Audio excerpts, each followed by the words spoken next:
Bay Area is paying close attention to tonight's State of the Union in San Francisco's Mission District.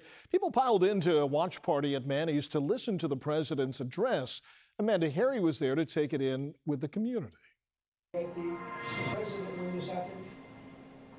Strange things took place. People filled Manny's in the Mission District to listen to President Donald Trump deliver his first State of the Union of his second term, an approximately 1 hour and 48-minute record-setting address. And Marina Guz was there for all of it.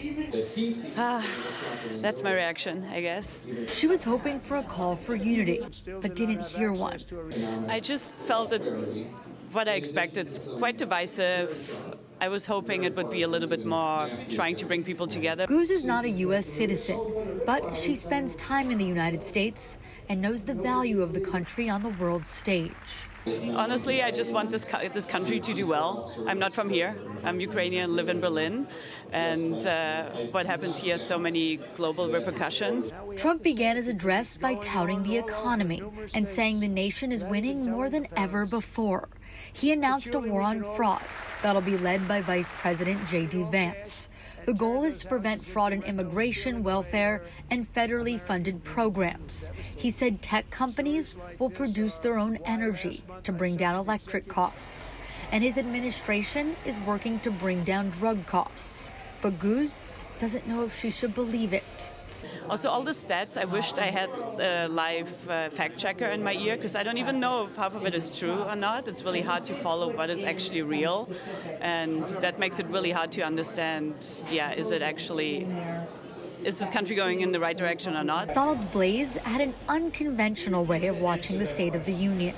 No Epstein, and he didn't talk about fake news that I heard of. A bingo card of topics to listen for during the address. He nearly blacked out the entire card. He didn't vote for Trump, but was trying to find the positives. Just focusing on, hope that we'll get through this, and somehow the damage will be undone someday. Bay Area Republicans also listened to the president tonight. We made it to a watch party in San Mateo County where the spirits were high before and after the speech. Thought it was great. I loved it. It was very informative, very interesting. These speeches are a bit of Americana. They're here to provide hope, celebrate successes, hopefully bring us together, and also give us a path to where are we going. And I think the president did a great job of hitting on all those marks tonight. Earlier tonight, I had a chance to talk with political analyst Carolyn Heldman. She talked about the future after the president's speech and how it could play out for the midterms. Because it was such a divisive speech, we typically would see a bump with independents or Democrats, and he didn't really speak to them tonight. He spoke to his base.